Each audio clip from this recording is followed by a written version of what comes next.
एक समय की बात है, भगवान गौतम बुद्ध अपने शिष्यों के साथ एक गांव में ठहरे हुए थे। उनके ज्ञान और करुणा के कारण बहुत से लोग उनके शिष्य बन रहे थे। इसी गांव में एक अमीर व्यक्ति रहता था, जिसे ये बात बिल्कुल पसंद नहीं थी कि उसके परिवार और गांव के लोग बुद्ध के अनुयायी बन रहे हैं। उसे लगता था कि बुद्ध उसके लोगों को भ्रमित कर रहे हैं। क्रोधी व्यक्ति की परीक्षा वह व्यक्ति बहुत गुस्से में बुद्ध के पास गया और सबके सामने उन्हें भला बुरा कहने लगा। उसने कठोर शब्दों का प्रयोग किया और अपशब्द बोले। वह आशा कर रहा था कि बुद्ध भी क्रोधित होंगे और उसे उत्तर देंगे, लेकिन बुद्ध तो बिल्कुल शांत बैठे रहे। उनके चेहरे पर न तो क्रोध था, न ही कोई शिकायत।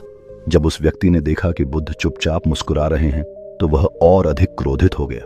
उसने और ज्यादा अपमानजनक शब्द कहे, लेकिन बुद्ध का धैर्य अटूट रहा।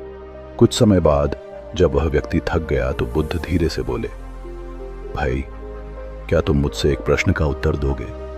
व्यक्ति ने झुंझलाकर कहा, क्या बुद्ध? बोले, अगर कोई तुम्हारे पास एक उपहार लेकर आए, लेकिन तुम उसे स्वीकार न करो, तो वह उपहार किसके पास रहेगा? बुद्ध मुस्कुराए और बोले, ठीक वैसे ही यदि मैं तुम्हारे अपशब्द और क्रोध को स्वीकार नहीं करता, तो वे तुम्हारे ही पास रहेंगे। तुम्हारे अपशब्द केवल तुम्हारी सोच को प्रभावित करेंगे, न कि मुझे।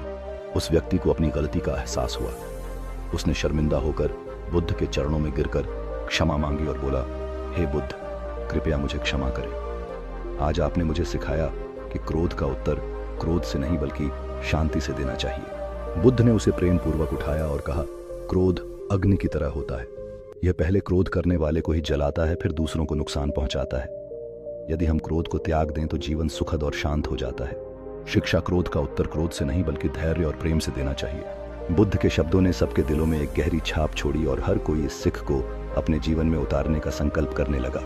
हर कोई जानता था कि क्रोध को त्याग कर प्रेम और धैर्य के माध्यम से वे न केवल अपने जीवन को बेहतर बना सकते हैं, बल्कि दूसरों के जीवन में भी सकारात्मक बदलाव ला सकते हैं। इस प्रकार बुद्ध की शिक्षाएं न केवल उस व्यक्ति के लिए बल्कि सभी उपस्थित लोगों के